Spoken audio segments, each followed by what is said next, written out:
আজকে কথা বলবো ফিলিস্তিন ইসরায়েল যুদ্ধ নিয়ে। ফিলিস্তিন ইসরায়েল যুদ্ধ প্রায় ৬-৭ মাস ধরে চলছে।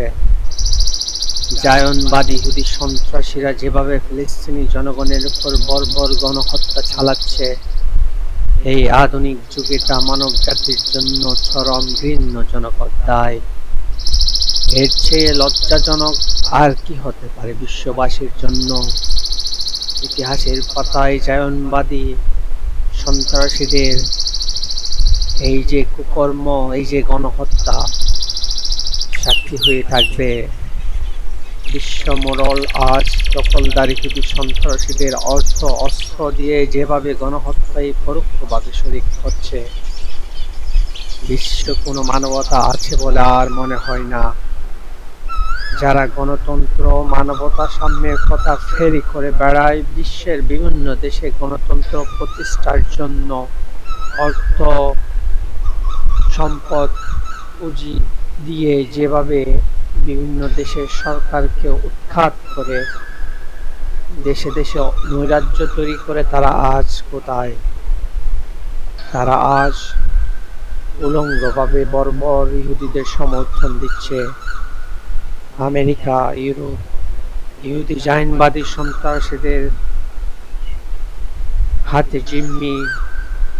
মুসলিম বিশ্বের কথা আর কি বলবো? তারা আজ নতজাননীতে অনুসরণ করে মুখে কুলুপ এঁটেছে। তাদেরও বা কি করার আছে?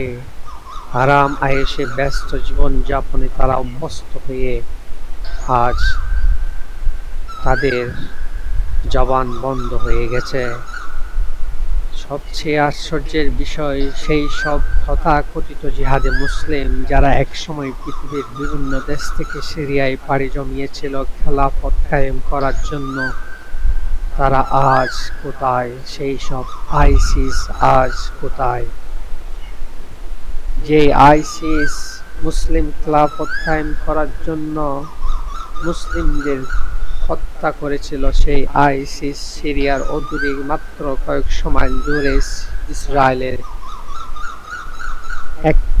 ইসরায়েলের দিকে কোনো পাথর নিক্ষেপ করে নাই। আসলে এই সব আইসিস হচ্ছে ইসরায়েলি সংগঠন, ইসরায়েলি এজেন্ট, মোসাদের সৃষ্টি। মোসাদ এমন একটা জঘন্য এজেন্ট যারা মুসলিমদের কাজে লাগিয়ে মুসলিমদের মধ্যে বিভেদ তৈরি করে, বিশ্ববাসীর কাছে মুসলিমদের বদনাম তৈরি করে আমেরিকাকে সুযোগ করে দেয়।